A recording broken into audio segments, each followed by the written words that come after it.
On vous a dit de réduire le sel. Chaque médecin que vous avez consulté, chaque brochure sur la pression artérielle que vous avez lue, chaque ami et membre de la famille bien intentionné. Réduisez votre sodium. Faites attention au sel. Lisez les étiquettes. N'ajoutez pas de sel à table. Évitez les aliments transformés. Et vous avez essayé. Vous avez vraiment essayé. Vous avez renoncé aux aliments que vous aimez. Vous avez avalé des repas fades et sans goût. Vous vous êtes senti coupable chaque fois que vous ajoutiez une pincée de sel pour rendre quelque chose comestible. Vous avez fait tout ce qu'on vous a dit. Et votre pression artérielle est toujours élevée. Peut-être a-t-elle baissé de quelques points au début. Peut-être n'a-t-elle pas bougé du tout. Peut-être qu'elle s'est même aggravée malgré vos efforts. Vous vous sentez frustré, confus, vaincu. Que diriez-vous si je vous disais que les conseils conventionnels sur le sel et la pression artérielle sont incomplets? Que se concentrer de manière obsessionnelle sur le sodium tout en ignorant d'autres minéraux maintient en réalité votre pression artérielle élevée? Que la restriction agressive du sel, pour de nombreuses personnes, peut avoir l'effet inverse et rendre la pression artérielle plus difficile à contrôler? Ce n'est pas de la science marginale. Ce n'est pas de la médecine alternative. C'est de la physiologie établie qui s'est perdue dans les messages simplifiés de santé publique sur le sel. La vérité est que la pression artérielle n'est pas contrôlée uniquement par le sodium. Elle est contrôlée par l'équilibre entre le sodium et d'autres minéraux critiques, en particulier le potassium et le magnésium. Quand cet équilibre est juste, la pression artérielle se régule magnifiquement. Quand cet équilibre est mauvais, et il est mauvais pour la plupart des gens qui suivent un régime moderne, la pression artérielle devient difficile à contrôler peu importe combien vous restreignez le sel. À la fin de cette vidéo, vous allez comprendre exactement comment l'équilibre minéral affecte votre pression artérielle. Vous allez apprendre pourquoi l'approche centrée sur le sodium échoue pour tant de personnes. Vous allez découvrir les minéraux dont vous êtes probablement déficient sans le savoir. Et vous allez obtenir un plan pratique pour atteindre l'équilibre minéral qui soutient une pression artérielle saine. Cette information pourrait enfin expliquer pourquoi votre pression artérielle n'a pas réagi à la restriction de sel. Elle pourrait vous montrer un chemin à suivre qui n'implique pas de manger des aliments sans goût pour le reste de votre vie. Permettez-moi de vous parler d'une femme dont l'expérience illustre cela parfaitement. Elle avait 69 ans. Elle avait été diagnostiquée avec une pression artérielle élevée à 54 ans. La première recommandation de son médecin, avant tout médicament, était de réduire l'apport en sodium. Elle a pris ce conseil au sérieux. Très au sérieux. Elle a cessé de manger au restaurant car elle ne pouvait pas contrôler le sel. Elle a arrêté d'acheter des aliments emballés ou transformés. Elle a tout cuisiné à partir de zéro sans ajouter de sel.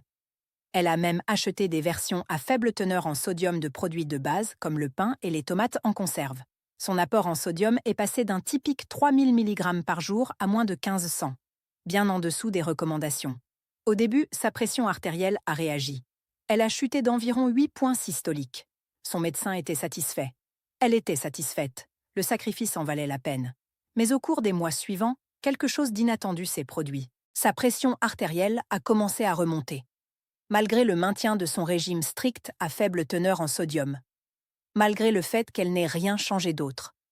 En moins d'une année, sa pression artérielle était revenue à son niveau initial. En réalité, légèrement plus élevée. Son médecin a ajouté un médicament, puis a augmenté la dose. Ensuite, a ajouté un autre médicament. Pendant tout cela, elle a maintenu sa restriction en sodium religieusement. Elle mangeait le régime le plus fade imaginable. Sa qualité de vie avait énormément souffert. Elle ne pouvait pas profiter des repas avec sa famille. Elle ne pouvait pas voyager car manger à l'extérieur était trop risqué. La nourriture était devenue une source de stress plutôt que de plaisir. Et sa pression artérielle était toujours mal contrôlée avec 2 médicaments. Lorsque j'ai examiné sa situation, j'ai posé des questions détaillées sur son alimentation qui allaient au-delà du sodium. Combien de fruits mangeait-elle? Pas beaucoup. Les fruits n'avaient pas bon goût pour elle sans sel sur certains articles, et elle avait perdu tout intérêt pour la nourriture en général. Combien de légumes? Un peu, mais elle avait réduit beaucoup car les préparer sans sel semblaient inutiles. Mangeait-elle des haricots, des légumineuses, des noix? Rarement. Trop compliqué à préparer de manière à ce que cela ait un goût acceptable sans sel. Produits laitiers? Elle avait réduit car le fromage était riche en sodium. Ce qu'elle décrivait était un régime qui avait réussi à réduire le sodium, mais qui avait simultanément diminué son apport en potassium, magnésium et calcium, minéraux essentiels à la régulation de la pression artérielle. Son équilibre minéral s'était en fait détérioré avec son régime à faible teneur en sodium, pas amélioré. Lorsque nous avons analysé son régime alimentaire avec soin, son apport en potassium était d'environ 1800 mg par jour. L'apport adéquat recommandé est de 4700 mg. Elle recevait moins de la moitié de ce dont elle avait besoin. Son apport en magnésium était d'environ 200 mg par jour. L'apport recommandé pour les femmes de son âge est de 320 mg. Elle était significativement déficiente. Elle avait atteint un faible apport en sodium, mais au prix d'un apport catastrophiquement faible des minéraux qui contrebalancent les effets du sodium sur la pression artérielle. Nous avons complètement changé son approche. Au lieu de nous concentrer sur la restriction du sodium, nous nous sommes concentrés sur l'équilibre minéral. Nous avons considérablement augmenté son apport en potassium et en magnésium grâce à des aliments soigneusement sélectionnés. Nous avons modestement assoupli sa restriction en sodium pour rendre son régime plus durable et agréable. Les résultats ont surpris tout le monde, y compris son médecin sceptique. En 3 mois, sa pression artérielle avait chuté de manière significative. Après 6 mois, elle a pu réduire l'un de ses médicaments sous la supervision de son médecin. Sa pression était en fait mieux contrôlée qu'elle ne l'avait été avec une restriction stricte en sodium. Et elle pouvait à nouveau apprécier la nourriture. Elle pouvait partager des repas avec sa famille. Elle pouvait voyager et manger au restaurant de temps en temps. Sa qualité de vie s'est considérablement améliorée. La différence n'était pas qu'elle mangeait plus de sel. La différence était qu'elle a atteint un équilibre minéral au lieu d'une déplétion minérale. Permettez-moi maintenant d'expliquer la science derrière pourquoi cela fonctionne. Votre pression artérielle concerne fondamentalement l'équilibre des fluides et le tonus des vaisseaux sanguins. Combien de fluides se trouvent dans vos vaisseaux sanguins et à quel point ces vaisseaux sont contractés? Les minéraux, également appelés électrolytes lorsqu'ils sont dissous dans les fluides corporels, jouent des rôles critiques dans ces 2 facteurs. Le sodium, le potassium, le magnésium et le calcium influencent tous combien de fluides vos reins retiennent, comment vos vaisseaux sanguins se contractent ou se détendent, et comment votre système nerveux régule la pression. Mais voici le point crucial qui se perd dans des conseils diététiques simplifiés. Ces minéraux n'agissent pas indépendamment. Ils fonctionnent en relation les uns avec les autres. Le rapport entre eux est tout aussi important, voire plus, que la quantité absolue de l'un d'eux. Permettez-moi d'expliquer le rôle de chaque minéral et comment ils interagissent. Le sodium est le minéral dont tout le monde entend parler. C'est le composant du sel de table qui affecte la pression artérielle. Le sodium attire et retient l'eau par osmose. Lorsque les niveaux de sodium dans votre sang augmentent, votre corps retient de l'eau pour maintenir la concentration appropriée. Plus d'eau dans vos vaisseaux sanguins signifie un volume sanguin plus élevé. Un volume sanguin plus élevé signifie une pression plus élevée. C'est le mécanisme de base derrière l'effet du sodium sur la pression artérielle. C'est réel et c'est important. Mais le sodium n'opère pas en isolation. Le potassium est le partenaire compensateur du sodium. Ces 2 minéraux travaillent en opposition dans tout votre corps. Dans vos reins, le sodium et le potassium sont traités ensemble par des systèmes de transport liés. Lorsque vos reins retiennent le sodium, ils excrètent le potassium. Lorsqu'ils retiennent le potassium, ils excrètent le sodium. Lorsque vous consommez une quantité adéquate de potassium, vos reins peuvent excréter le sodium plus efficacement. Le sodium sort dans votre urine, emportant l'eau avec lui. Le volume sanguin se normalise. La pression diminue. Lorsque le potassium est insuffisant, vos reins ont du mal à excréter le sodium. Ils s'y accrochent plus fermement. Le fluide s'accumule. La pression augmente. C'est pourquoi le rapport de sodium à potassium est si important. Vous pouvez consommer une quantité modérée de sodium et avoir néanmoins une pression artérielle bien contrôlée si votre apport en potassium est suffisamment élevé pour maintenir l'équilibre. Ou vous pouvez suivre un régime pauvre en sodium et avoir une pression élevée si votre potassium est trop béasse. Au-delà des effets rénaux, le potassium détend directement les parois des vaisseaux sanguins. Il réduit la sensibilité des vaisseaux aux signaux de constriction. Il aide les vaisseaux à rester flexibles et ouverts. Le potassium modère également les effets du système nerveux sympathique sur la pression artérielle. Lorsque le potassium est adéquat, la réponse de lutte ou de fuite n'augmente pas la pression aussi dramatiquement. Les études montrent systématiquement qu'augmenter l'apport en potassium réduit la pression artérielle, indépendamment de ce qui arrive à l'apport en sodium. La réduction de la pression artérielle due à l'ajout de potassium est souvent aussi importante que la réduction due à la restriction du sodium. Une revue majeure de la recherche a conclu que l'augmentation du potassium tout en réduisant modérément le sodium était plus efficace pour la pression artérielle que la restriction agressive du sodium seul. Voici le problème. Nos ancêtres consommaient des régimes très riches en potassium et relativement pauvres en sodium. Ils mangeaient principalement des aliments d'origine végétale, des fruits, des légumes, des racines, des tubercules, des noix et des graines. Tous ces aliments sont naturellement riches en potassium. Le sel était rare et précieux. Les estimations suggèrent que nos ancêtres consommaient peut-être 500 mg de sodium et 10 000 mg de potassium ou plus par jour. Un rapport d'environ 1 à 20, sodium à potassium. Les régimes modernes ont complètement inversé ce rapport. Les aliments transformés sont chargés de sodium. Les fruits et légumes frais, source de potassium, sont consommés en quantité beaucoup plus petite. La personne moyenne aujourd'hui consomme environ 3 400 mg de sodium et seulement environ 2 500 mg de potassium. Un rapport d'environ 1,4 à 1, sodium à potassium. Nous sommes passés d'un excès de potassium par rapport au sodium d'environ 20 fois à une situation où le sodium dépasse le potassium. Cette inversion est catastrophique pour la régulation de la pression artérielle. Vos reins, vos vaisseaux sanguins, votre système nerveux, tous ont évolué en s'attendant à un potassium abondant et à un sodium rare. Ils font maintenant face à la situation inverse. Lorsque vous restreignez simplement le sodium sans augmenter le potassium, vous pouvez légèrement améliorer le rapport. Mais vous êtes toujours loin de l'équilibre que votre physiologie attend. Lorsque vous restreignez sévèrement le sodium et réduisez simultanément l'apport en potassium, comme le font de nombreuses personnes lorsqu'elles éliminent des catégories entières d'aliments, vous pouvez en réalité aggraver le rapport même en consommant moins de sel. C'est ce qui est arrivé à la femme que j'ai décrite plus tôt. Sa restriction agressive de sodium a conduit à une réduction de la variété alimentaire et à une réduction de l'apport en potassium. Son rapport minéral ne s'est pas beaucoup amélioré malgré son énorme sacrifice diététique. Maintenant, parlons du magnésium, le minéral oublié dans la gestion de la pression artérielle. Le magnésium est impliqué dans plus de 300 réactions enzymatiques dans votre corps. Il est essentiel pour la production d'énergie, la fonction musculaire, la transmission nerveuse et oui, la régulation de la pression artérielle. Le magnésium détend directement les parois des vaisseaux sanguins. Il agit comme un bloqueur naturel des canaux calciques, réduisant l'entrée de calcium dans les cellules musculaires lisses qui provoquent la constriction.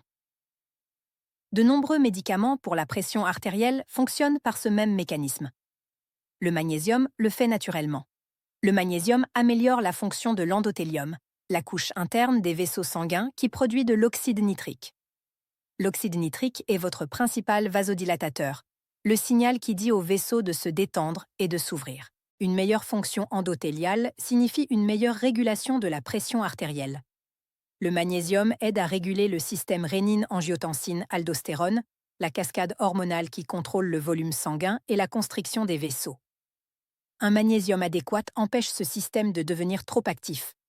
Le magnésium est nécessaire pour une utilisation correcte du potassium.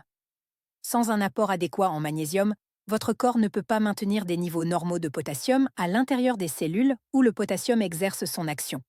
Une carence en magnésium provoque effectivement une carence fonctionnelle en potassium. Des études montrent que la supplémentation en magnésium réduit la pression artérielle, typiquement de 3 à 5 points systoliques. Cet effet est le plus prononcé chez les personnes carencées en magnésium, ce qui s'avère être la plupart des gens. Voici la réalité alarmante. La plupart des adultes ne consomment pas assez de magnésium. Des enquêtes montrent systématiquement que 50% ou plus de la population ne parviennent même pas à atteindre l'apport de base recommandé. Et l'apport recommandé lui-même peut être trop bas. Il a été fixé sur la base de la prévention des symptômes de carence évidents et non sur l'optimisation des résultats de santé comme la pression artérielle. L'épuisement en magnésium est causé par plusieurs facteurs de la vie moderne. L'épuisement des sols signifie que les cultures contiennent moins de magnésium qu'il y a des générations. Les pratiques agricoles modernes ont dépouillé les minéraux du sol, et ces minéraux ne finissent pas dans notre nourriture. Le traitement des aliments élimine le magnésium. Raffiner le blé en farine blanche élimine environ 80% du magnésium. Le traitement du riz le dépouille également. Certains médicaments appauvrissent le magnésium. Les diurétiques, couramment prescrits pour la pression artérielle, provoquent une perte de magnésium par l'urine. Les inhibiteurs de la pompe à protons pour le reflux acide nuisent à l'absorption du magnésium. Une utilisation à long terme de ces médicaments peut provoquer un épuisement significatif. Le stress appauvrit le magnésium. La réponse au stress consomme le magnésium rapidement. Le stress chronique, endémique dans la vie moderne, entraîne un épuisement chronique en magnésium.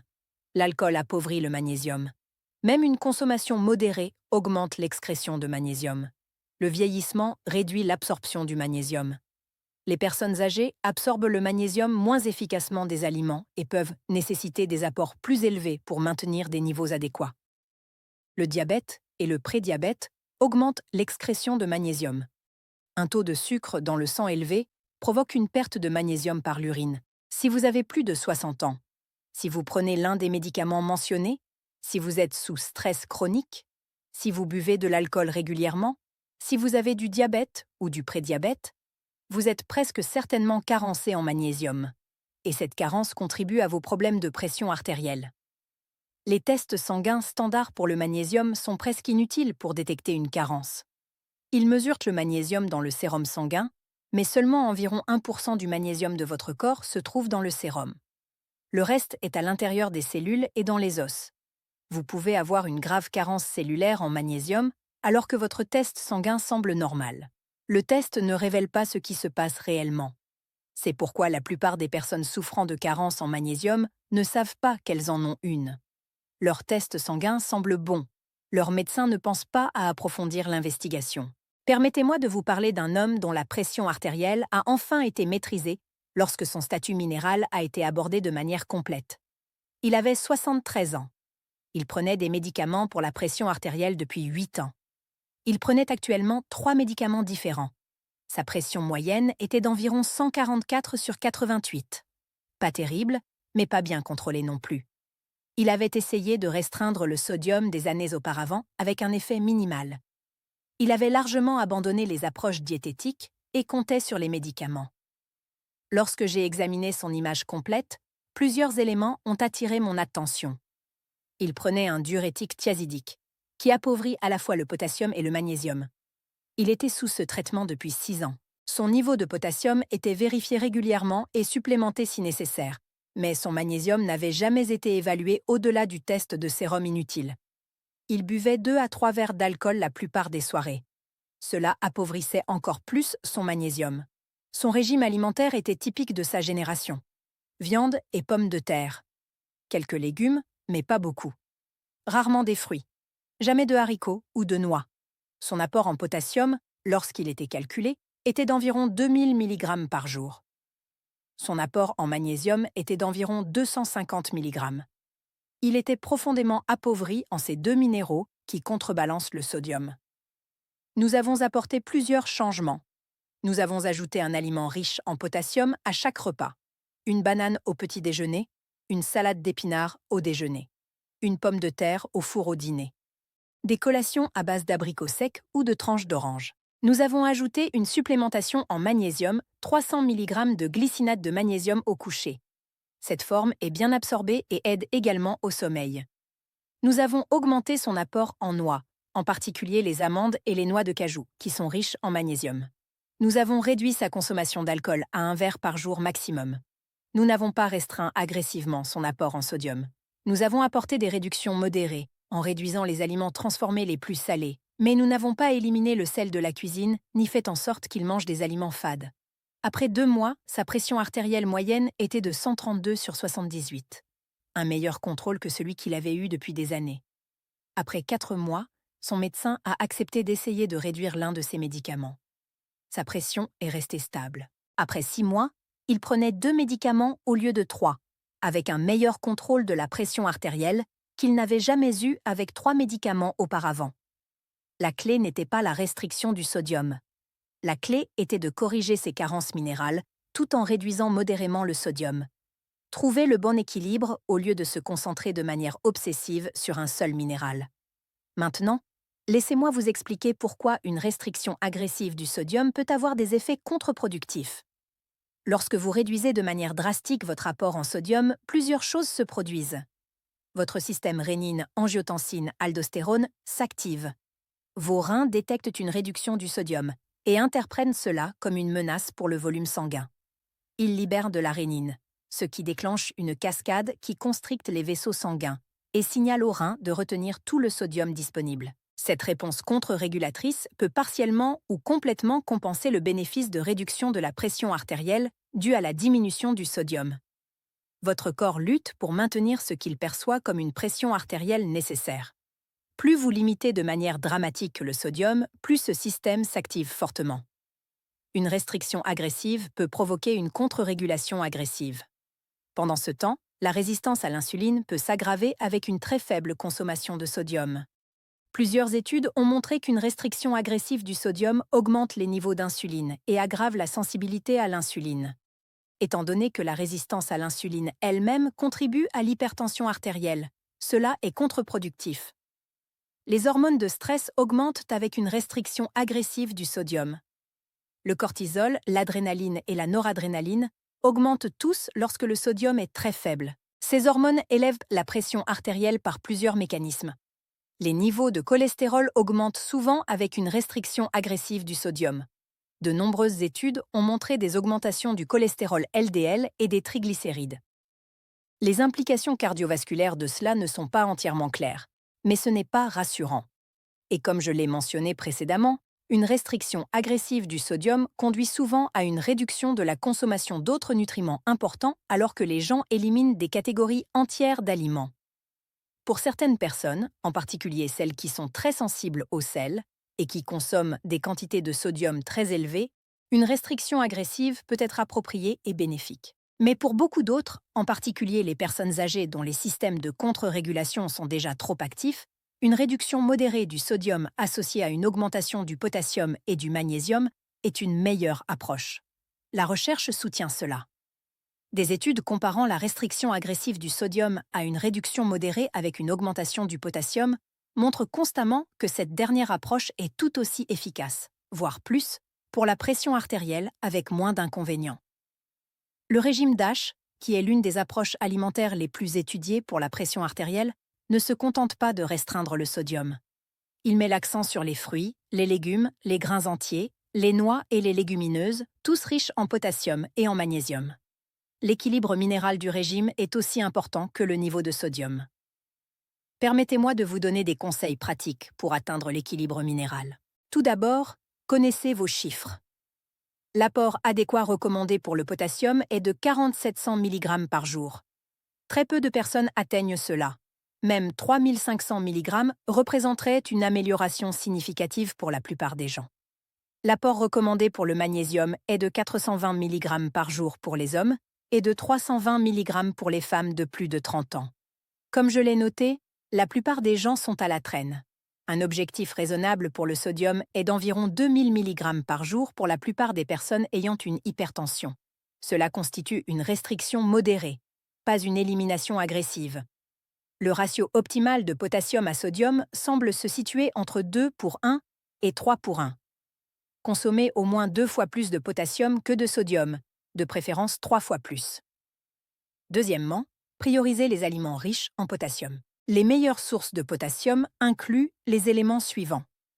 Les légumes à feuilles vertes sont exceptionnels. Une tasse d'épinards cuits fournit plus de 800 mg. La bêta-carde et les feuilles de betterave sont également très riches. Les pommes de terre et les patates douces sont des puissances du potassium.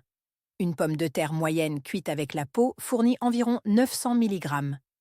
Les haricots et les légumineuses sont d'excellentes sources. Une tasse de haricots blancs cuits contient plus de 1000 mg. Les lentilles, les haricots rouges et les haricots noirs sont tous excellents. Les avocats fournissent environ 700 mg par fruit entier, ainsi que des graisses saines et des fibres. Les poissons, en particulier le saumon, le thon et le flétan, fournissent 400 à 500 mg par portion. Les bananes sont la source de potassium célèbre à environ 400 mg chacune, bien que de nombreux légumes fournissent en réalité plus. Les tomates et les produits à base de tomates sont de bonnes sources. Une tasse de sauce tomate contient plus de 700 mg. Les oranges et le jus d'orange fournissent environ 500 mg par tasse. Le yaourt et le lait fournissent des quantités modérées avec d'autres nutriments importants. Les fruits secs comme les abricots, les pruneaux et les raisins secs sont des sources de potassium concentré, bien qu'ils soient également riches en sucre. Pour atteindre un apport adéquat en potassium, vous devez faire de ces aliments une partie consistante de chaque jour. Un morceau de fruit de temps en temps ne suffit pas. Vous avez besoin de plusieurs portions d'aliments riches en potassium à chaque repas. Troisièmement, priorisez les aliments riches en magnésium. Les meilleures sources de magnésium incluent les éléments suivants. Les noix et les graines sont d'excellentes sources. Une once de graines de citrouille fournit environ 150 mg. Les amandes, les noix de cajou et les cacahuètes sont toutes de bonnes sources à 60 à 80 mg par once. Le chocolat noir est étonnamment riche en magnésium. Une once de chocolat noir avec 70% ou plus de cacao fournit environ 65 mg. C'est l'un des rares plaisirs qui apporte réellement des bienfaits pour la santé avec modération. Les légumes à feuilles vertes fournissent un magnésium significatif. Une tasse d'épinards cuits contient environ 160 mg. Les légumineuses sont de bonnes sources. Une tasse de haricots noirs cuits fournit environ 120 mg. Les grains entiers contiennent du magnésium, bien que les grains raffinés en aient perdu la plupart. Une tasse de quinoa cuit contient environ 120 mg. Les poissons gras comme le saumon et le maquereau fournissent des quantités modestes avec des acides gras oméga 3. Les avocats fournissent environ 60 mg par fruit. Le défi avec le magnésium est qu'il est difficile d'obtenir des quantités adéquates uniquement par l'alimentation, en particulier si vous avez des facteurs qui épuisent le magnésium ou nuisent à son absorption. Beaucoup de gens bénéficient de la supplémentation. Quatrièmement, envisagez la supplémentation de manière appropriée. Pour le potassium, les sources alimentaires sont fortement préférées aux suppléments. Les suppléments de potassium sont limités par la loi à des doses relativement faibles, car un potassium à forte dose peut être dangereux, en particulier pour les personnes ayant des problèmes rénaux. Vous ne pouvez tout simplement pas vous supplémenter pour atteindre un potassium adéquat. Vous devez manger les aliments. Pour le magnésium, la supplémentation est souvent appropriée et bénéfique. Les formes de magnésium diffèrent en absorption et en effet. Le glycinate de magnésium et le citrate de magnésium sont bien absorbés. L'oxyde de magnésium, qui est courant dans les suppléments bon marché, est mal absorbé et a principalement des effets laxatifs. Une dose raisonnable de supplémentation est de 200 à 400 mg par jour. Le prendre au coucher aide souvent avec le sommeil, ce qui offre un avantage supplémentaire. Si vous avez une maladie rénale, vous devez faire attention avec la supplémentation en magnésium. Les reins altérés ne peuvent pas excréter le magnésium efficacement et les niveaux peuvent s'accumuler. Discutez de la supplémentation avec votre médecin. Cinquièmement, modérez votre consommation de sodium sans obsession. L'objectif n'est pas d'éliminer le sodium. Un peu de sodium est essentiel à la vie. L'objectif est d'éviter les quantités excessives provenant des aliments fortement transformés tout en atteignant une bonne consommation des minéraux compensatoires. Les stratégies pratiques incluent la préparation de plus de repas à la maison où vous contrôlez les ingrédients. Choisir des légumes frais ou surgelés plutôt que des légumes en conserve lorsque c'est possible. Sélectionner des versions à faible teneur en sodium des produits couramment utilisés. Limitez les encas fortement salés et la restauration rapide. Ne pas ajouter de sel à table si vous en obtenez déjà beaucoup par la cuisine. Mais aussi, ne vous inquiétez pas pour chaque milligramme. Ne vous rendez pas malheureux en mangeant des aliments fades. Ne supprimez pas des catégories entières d'aliments sains parce qu'ils contiennent un peu de sodium. Une approche modérée que vous pouvez maintenir toute votre vie est bien meilleure qu'une approche agressive que vous abandonnez après quelques mois. Sixièmement, faites attention à d'autres facteurs qui affectent l'état minéral. Si vous prenez des diurétiques, vous perdez du potassium et du magnésium dans votre urine. Votre médecin devrait surveiller votre potassium. Vous devez vous assurer de consommer du potassium et du magnésium supplémentaires pour compenser les pertes. Vous pourriez avoir besoin de suppléments. Si vous prenez des inhibiteurs de la pompe à protons pour le reflux acide, vous ne pourrez peut-être pas bien absorber le magnésium. Une utilisation à long terme a été associée à une carence en magnésium.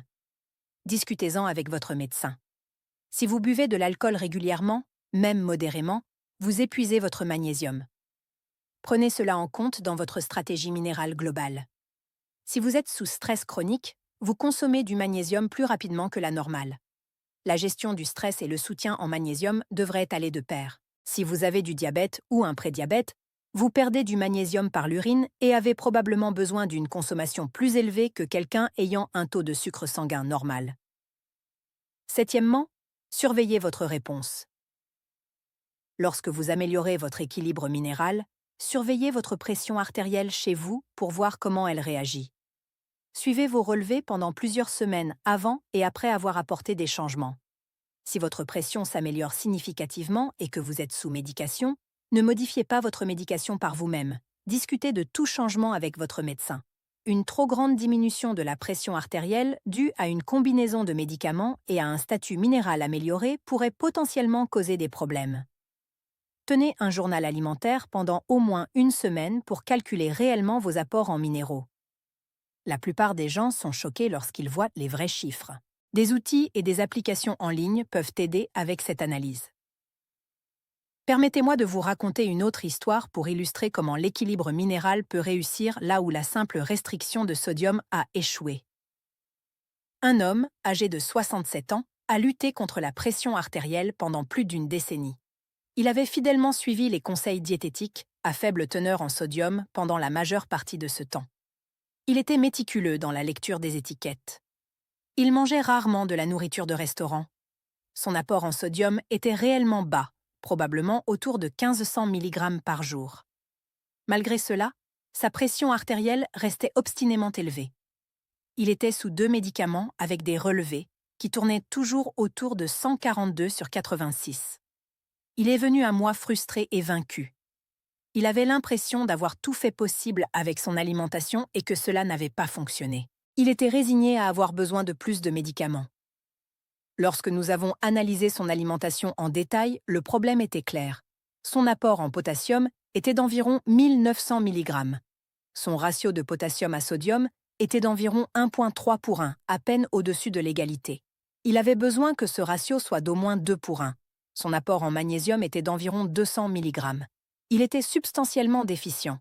Il s'était tellement concentré sur l'évitement du sodium qu'il avait oublié de poursuivre les minéraux qui l'équilibrent. Nous avons élaboré un plan. Le petit déjeuner inclurait désormais toujours soit une banane, un verre de jus d'orange ou une portion de yaourt. Auparavant, il mangeait des toasts avec du beurre, presque pas de potassium. Le déjeuner inclurait toujours une grande portion de légumes ou une soupe ou une salade à base de haricots. Auparavant, il avait mangé des sandwichs à faible teneur en sodium, qui étaient également pauvres en tout le reste. Le dîner inclurait toujours une pomme de terre ou une patate douce et au moins 2 portions de légumes. Auparavant, il s'était tellement concentré sur le fait de garder le sodium hors du dîner que les légumes étaient redevenus une réflexion après coup. Les encas passeraient aux noix, notamment les amandes et les noix de cajou, et aux fruits frais.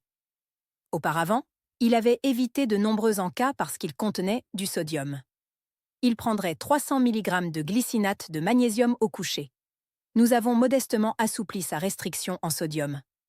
Il pouvait désormais utiliser un peu de sel dans la cuisine si cela rendait les légumes plus savoureux. L'objectif était de réellement apprécier la consommation d'aliments riches en potassium plutôt que de les forcer à descendre sans assaisonnement. Après 6 semaines, sa pression artérielle moyenne était de 134/78. Après 3 mois, elle était de 130/76. Son médecin, impressionné par l'amélioration, a accepté d'essayer de réduire un médicament. Sa pression est restée stable. Il obtenait enfin un bon contrôle de sa pression artérielle, quelque chose qui lui avait échappé pendant une décennie de restrictions en sodium. La solution n'était pas de manger moins de sel. La solution était de manger plus de minéraux qui équilibrent le sel. Permettez-moi de vous donner un plan d'action résumé. Cette semaine, analysez votre alimentation actuelle. Tenez un journal alimentaire détaillé pendant 7 jours. Utilisez une application ou un outil en ligne pour calculer vos apports en sodium, potassium et magnésium. Très probablement, vous constaterez que votre potassium est en dessous de 3000 mg. Votre taux de magnésium est en dessous des niveaux recommandés. Votre ratio sodium-potassium est proche de 1 à 1, voire pire. Cette analyse vous montrera où vous devez vous concentrer. Ensuite, apportez un changement à la fois pour augmenter le potassium. Ajoutez une banane ou une orange à votre petit déjeuner. Ajoutez une salade d'épinards à votre déjeuner. Ajoutez une pomme de terre au four à votre dîner. Chaque changement ajoute plusieurs centaines de milligrammes de potassium. Puis, apportez des modifications pour augmenter le magnésium. Ajoutez une poignée d'amandes comme collation quotidienne. Prenez 1 ou 2 carrés de chocolat noir. Envisagez un supplément de magnésium de 200 à 400 mg au coucher. Modérez votre consommation de sodium en réduisant les aliments les plus transformés, mais ne vous rendez pas malheureux avec des restrictions agressives. Surveillez votre tension artérielle à domicile tout au long de ce processus. Prenez des mesures le matin et le soir. Suivez vos moyennes au fil du temps. Après 4 à 8 semaines d'équilibre minéral amélioré, évaluez vos résultats. La plupart des gens constatent une amélioration significative. Si votre pression chute de manière significative et que vous êtes sous médication, discutez avec votre médecin de l'éventuelle nécessité d'ajuster votre traitement. Continuez ce modèle alimentaire sur le long terme. Ce n'est pas une solution à court terme. C'est une manière de manger durable qui soutient une pression artérielle saine pour la vie. Permettez-moi de répondre à quelques questions que vous pourriez avoir. Certaines personnes se demandent si les suppléments de potassium sont une bonne alternative aux changements alimentaires. Les suppléments de potassium sont limités à de petites doses, généralement moins de 100 mg par pilule, car des doses élevées de potassium peuvent être dangereuses. Vous devriez prendre des dizaines de pilules pour égaler ce que vous pouvez obtenir par l'alimentation. De plus, le potassium provenant des aliments est accompagné d'autres nutriments bénéfiques, de fibres, d'antioxydants et d'autres minéraux. L'aliment entier est plus bénéfique que le potassium isolé. Vous ne pouvez pas compléter votre apport en potassium de manière adéquate. Vous devez changer votre régime alimentaire. Certaines personnes se demandent si elles doivent s'inquiéter d'un excès de potassium. Pour les personnes ayant des reins en bonne santé, il est très difficile d'obtenir trop de potassium par l'alimentation. Vos reins excrètent efficacement l'excès de potassium lorsqu'ils fonctionnent correctement. Cependant, si vous avez une maladie rénale, vos reins peuvent ne pas être capables d'excréter le potassium correctement. Le potassium peut s'accumuler à des niveaux dangereux. C'est un problème médical sérieux qui peut affecter le rythme cardiaque. Si vous avez un certain degré d'insuffisance rénale, discutez de votre apport en potassium avec votre médecin avant de faire des changements alimentaires significatifs. Vous devrez peut-être limiter plutôt qu'augmenter votre potassium. Certains médicaments affectent aussi la gestion du potassium. Les inhibiteurs de l'ECA, les ARA et les diurétiques épargnant le potassium peuvent augmenter les niveaux de potassium. Si vous prenez ces médicaments, votre potassium doit être surveillé. Certaines personnes se demandent si l'équilibre minéral est important si elles sont déjà sous traitement antihypertenseur. Absolument oui. L'équilibre minéral affecte la pression artérielle par des mécanismes différents de ceux de la plupart des médicaments. Améliorer l'équilibre minéral peut faire fonctionner vos médicaments plus efficacement. Cela peut permettre de réduire les doses ou le nombre de médicaments. Cela aborde les causes profondes plutôt que de simplement traiter les symptômes. Médicaments et optimisation minérale travaillent ensemble, non pas comme des alternatives. Certaines personnes se demandent combien de temps il leur faudra pour voir les résultats de l'amélioration de l'équilibre minéral. La plupart des gens remarquent une amélioration dans les 2 à 4 semaines, suivant un changement alimentaire significatif. L'effet complet peut prendre 6 à 8 semaines à se manifester. Certaines personnes constatent des résultats spectaculaires rapidement.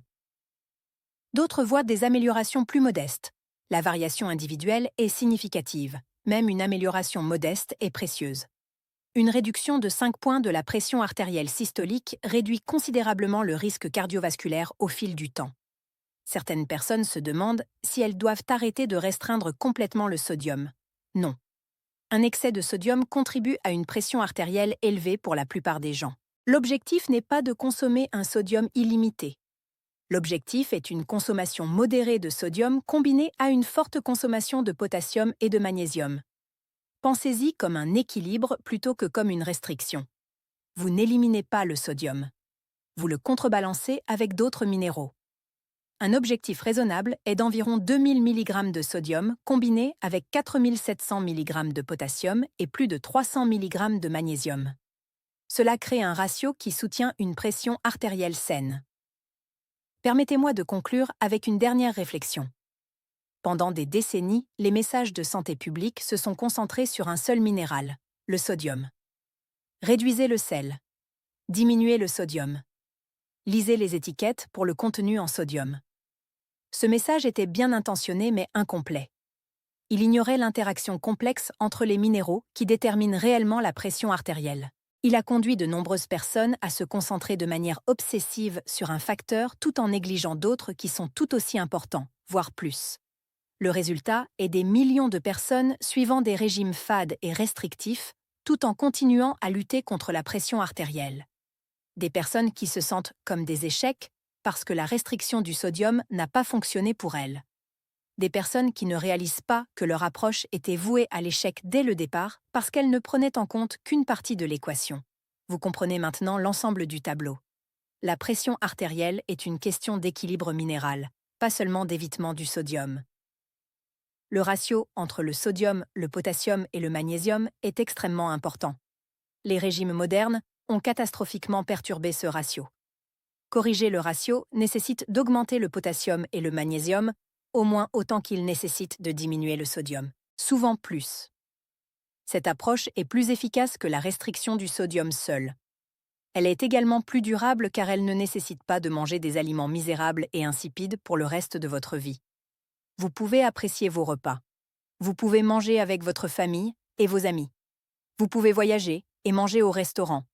Vous devez juste donner la priorité aux aliments riches en minéraux que la plupart des gens négligent. Votre pression artérielle pourrait enfin répondre comme elle aurait dû le faire dès le départ si vous aviez reçu des conseils complets au lieu d'une version simplifiée. Agissez en fonction de ce que vous avez appris. Analysez votre régime alimentaire. Augmentez votre potassium, augmentez votre magnésium. Modérez votre sodium sans en faire une obsession. Trouvez l'équilibre qui soutient votre santé. Votre tension artérielle vous en sera reconnaissante.